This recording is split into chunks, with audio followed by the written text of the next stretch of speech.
존경하는 국민 여러분, 우리 국민은 위대합니다. 진심으로 존경합니다. 총리께 한 가지만 질문하겠습니다.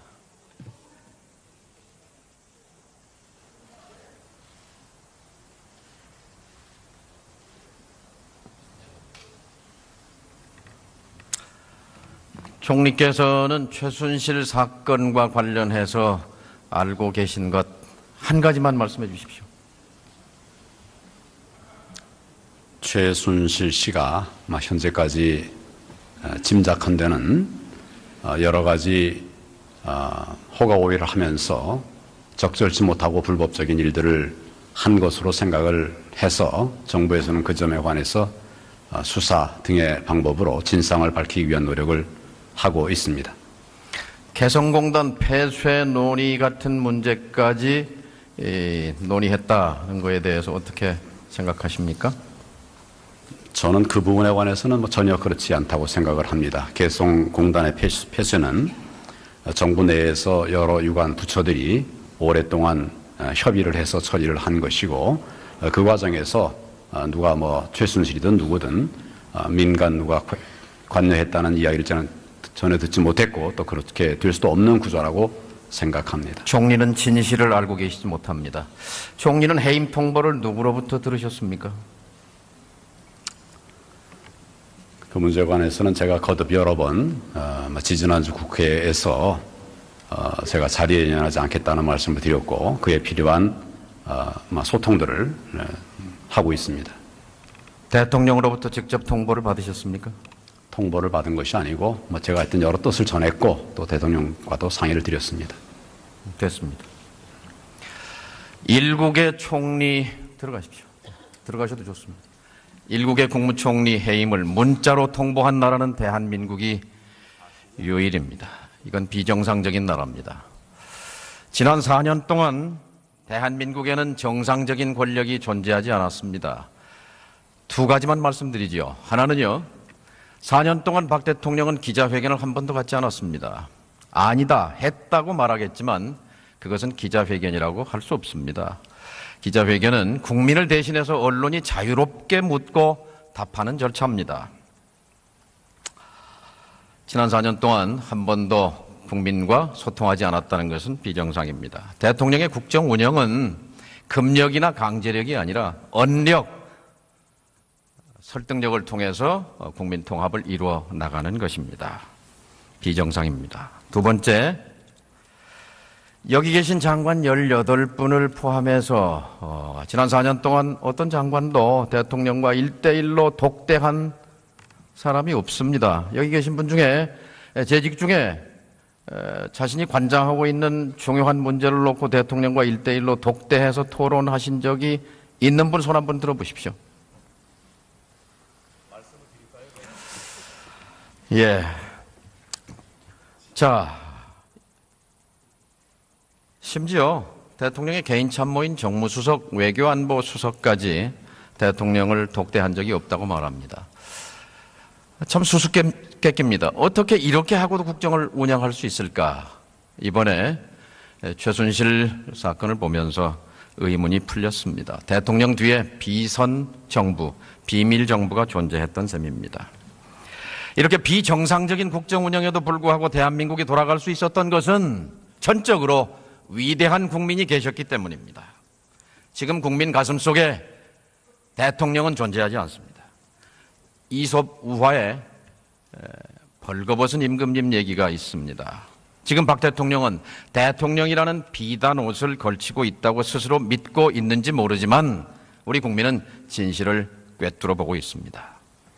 대구의 한 여고생의 동영상이 동영상을 수십만 국민이 봤습니다. 아들, 딸을 위해 피땀 흘려 일하는 사랑하는 부모님이, 아버지가 사회로부터 개돼지, 흙수저라고 불리는 이 처참한 현실 속에서 무언가 하지 않고는 견딜 수 없어 나왔다는 이 어린 학생의 얘기를 들으면서 가슴이 아팠습니다. 지금 박 대통령 앞에 놓인 길은 세 가지입니다. 하나는 지금 이대로 가는 것입니다. 임기를 이어가려는 시도가 계속되고 있습니다. 하지만 불가능합니다. 왜냐하면 이미 주권자의 마음을 떠났기 때문입니다. 3.15 부정선거를 저질렀던 이승만 대통령과 견줘서 국정을 농단하고 국기를 파괴한 박 대통령의 헌정유린이 더 가볍다고 말할 수 있겠습니까? 따라서 두 번째 길은 즉각 하야하는 것입니다. 이것은 광장에서 분출하는 시민의 요구입니다. 이 경우 헌법이 정한 대로 60일 내에 대선을 치러야 합니다. 그런데 시간이 촉급하다는 단점이 있습니다. 세 번째, 또 하나의 길은 질서 있는 하야입니다. 질서 있는 퇴진입니다. 먼저 대통령이 하야를 선언하고 다음으로 국회에서 과도내각을 구성하고 그리고 3단계로 조기 대선을 실시하는 것입니다. 이 경우 대통령의 하야를 요구하면서도 가슴속에 일말의 불안감을 갖고 있는 시민들의 걱정을 덜어줄 수 있을 것입니다. 1960년 4월 24일 이승만 대통령은 하야하기 이틀 전에 야당 대표인 허정 선생을 수석장관 외무장관에 지명했습니다. 그리고 4월 26일 하야하면서 허정 과도내각이 출범했습니다. 과도내각은 첫째, 3.15 부정선거 사범을 처단하고 둘째, 경제민주화를 실현하고 경제민주화 56년 전에도 화두였습니다. 그리고 중소기업을 지원하고 악질 세무관리를 엄벌한다는 약속과 함께 과도내각을 관리하고 총선을 치렀습니다. 이번에도 질서 있는 하야를 통해서 과도내각이 검찰개혁, 재벌개혁, 정치개혁의 방향을 제시하고 조기 대선을 관리하면 됩니다. 이것이 질서 있는 퇴진이 박 대통령이 우리 국민에게 국가에 할 수 있는 최대한의 애국이라고 생각합니다. 미국에서 트럼프 대통령이 등장했습니다. 국내외적으로 난국입니다. 불확실성이 커졌습니다. 이제 안에서부터 불확실성을 제거하는 것이 첫 단계입니다. 지금은 사실상 실질적으로 대통령 유고 상태 아닙니까? 국제적으로도 대한민국의 국가 원수는 존재하지 않습니다. 오죽하면 23년 동안 참석했던 아시아 태평양 정상회담 APEC에도 나가지 못하는 형편 아닙니까? 지금 필요한 것은 박 대통령의 질서 있는 퇴진이라고 확신합니다. 지난 4년 동안 박근혜 정부의 외교안보 통일 정책은 의문투성이었습니다. 시스템은 붕괴했고 토론도 없었고 의견 수렴도 없었습니다. 일방적이고 기습적인 발표뿐이었습니다. 대표적인 것이 개성공단 폐쇄 조치요 사드 배치 결정이었습니다. 4년 전에 어렵게 개성공단 재개를 결정하면서 어떠한 경우에도 개성공단의 안정적 조업을 보장한다 이렇게 합의서 작성을 주도했던 남측 정부가 느닷없이 개성공단 폐쇄한 것을 어떻게 납득할 수 있겠습니까? 주무장관인 통일부 장관은 철저하게 배제됐습니다. 그리고 입주기업에 불과 3시간 전에 통보됐습니다. 충동적인 결정이었습니다. 사드 배치 발표 역시 주무장관, 국방장관은 배제됐습니다. 국방부 실무자들은 배치 후보지인 성주에 답사 한번 가보지 않은 상태에서 배치됐습니다. 충동적인 결정이었습니다. 그런데 이 모든 수수께끼들이 최근 드러나고 있는 최순실 국정농단 사태를 대입해보면 모든 것이 다 풀립니다. 이것만으로도 박근혜 대통령은 탄핵의 명명백백한 대상이 됩니다. 내일 국민은 전국에서 100만 개의 촛불을 들 것입니다. 저마다 가슴에 희망을 품고 광장으로 나올 것입니다. 불의와 불법과 비리가 판치는 세상을 끝내고 정의와 인권이 살아 숨쉬는 민주공화국을 꿈꾸면서 광장에 쏟아져 나올 것입니다. 장사 안 되고 취직 안 되고 직장이래야 기껏 비정규직밖에 없는 이 참담한 현실을 불평등 해소를 통한 복지국가로 가고 평화로운 한반도의 평화국가로 가는 꿈을 꾸면서 광장에 몰려 나올 것입니다. 그리고 요구할 것입니다. 국민을 배반한 대통령은 즉각 물러나라고 요구할 것입니다. 도도한 역사의 강물입니다. 그러나 이 역사의 물꼬는 야당이 튼 것은 아닙니다. 야당은 무임승차를 인정해야 합니다. 국민은 우물쭈물하는 야당들에 대해서 비겁하다고 말합니다. 지난 4년 동안 박 정권의 공안 통치, 공포 정치에 대해서 제대로 야무지게 감시 감독하지 못한 책임이 있고, 최근 거대한 민심 앞에 갈팡질팡하는 모습에 국민은 답답해합니다. 이제라도 야당은 국민과 함께, 그리고 또 따로 가야 합니다. 함께는 같이 촛불을 드는 것이고, 따로는 국회에 주어진 권능을 행사하는 것입니다. 어제 박근혜 대통령의 퇴진을 촉구하는 야 3당과 무소속 의원 모임이 발족됐습니다. 다음 주에는 40여 명을 넘어서 더 큰 의원들이 모일 것입니다. 헌법기관인 의원들이 모여서 국민의 요구에 따라서 불법을 저지른 대통령에 대한 탄핵 절차 논의에 착수할 것입니다. 우선은 각 당 내부에서 당론을 모으고 새누리당의 양식 있는 의원님들과 함께 탄핵안을 본격 추진하십시다. 내일 국민 대궐기 이후에도 박 대통령이 결단을 내리지 못할 경우에 지체 없이 곧바로 탄핵 절차에 돌입해야 합니다. 혹자는 걱정합니다. 탄핵이 역풍을 부를지 모른다고.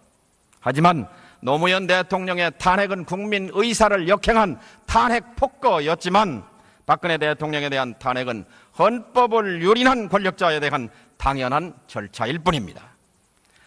탄핵안 부결을 염려하는 분도 있습니다. 하지만 특정 정치 세력이 탄핵안을 부결시킨다면 감히 말씀드립니다. 그 세력은 소멸할 것입니다. 무엇보다도 탄핵 발의와 토론, 그리고 의결 과정에서 민심이 총집결할 것입니다. 국회가 역사의 용광로가 될 것입니다. 국민의 시선은 지금 하야와 탄핵을 넘어서 그 뒤에 있는 지점을 바라보고 있습니다. 정권의 변화를 넘어서서 가치관의 거대한 변화, 제도의 혁명적 변화, 그리고 새로운 사회를 열망하는 소망들이 분출하고 있습니다. 이제 검찰개혁, 재벌개혁, 정치개혁을 통해 새로운 헌정 질서를 준비해 나가야 합니다. 분출하는 국민의 열망을 받들어서 새로운 변화를 국회가 선도해 나가기를 간절한 마음으로 소망합니다. 국회가 국민 앞에 희망이 돼야 합니다. 감사합니다. 유관 부처들이 오랫동안 협의를 해서 처리를 한 것이고, 그 과정에서 누가 최순실이든 누구든 민간 누가 관여했다는 이야기를 저는 전혀 듣지 못했고, 또 그렇게 될 수도 없는 구조라고 생각합니다. 총리는 진실을 알고 계시지 못합니다. 총리는 해임 통보를 누구로부터 들으셨습니까? 그 문제에 관해서는 제가 거듭 여러 번 지지난주 국회에서 제가 자리에 연연하지 않겠다는 말씀을 드렸고, 그에 필요한 소통들을 하고 있습니다. 같지 않았습니다. 아니다, 했다고 말하겠지만 그것은 기자회견이라고 할 수 없습니다. 기자회견은 국민을 대신해서 언론이 자유롭게 묻고 답하는 절차입니다. 지난 4년 동안 한 번도 국민과 소통하지 않았다는 것은 비정상입니다. 대통령의 국정 운영은 금력이나 강제력이 아니라 언력, 설득력을 통해서 국민 통합을 이루어 나가는 것입니다. 비정상입니다. 두 번째, 여기 계신 존경하는 국민 여러분, 우리 국민은 위대합니다.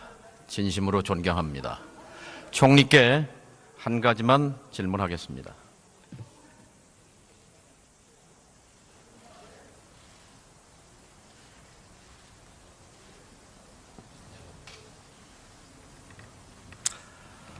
총리께서는 최순실 사건과 관련해서 알고 계신 것 한 가지만 말씀해 주십시오.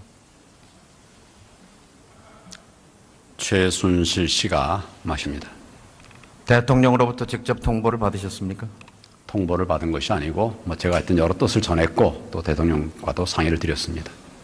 됐습니다. 일국의 총리 들어가십시오.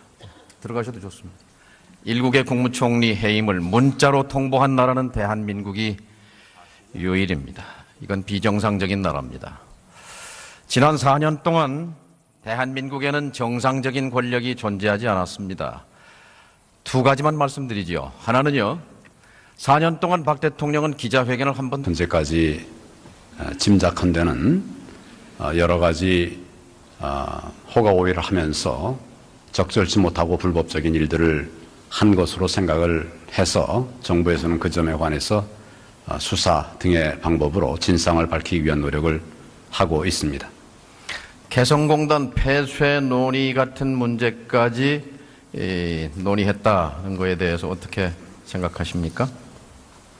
저는 그 부분에 관해서는 전혀 그렇지 않다고 생각을 합니다. 개성공단의 폐쇄는 정부 내에서 여러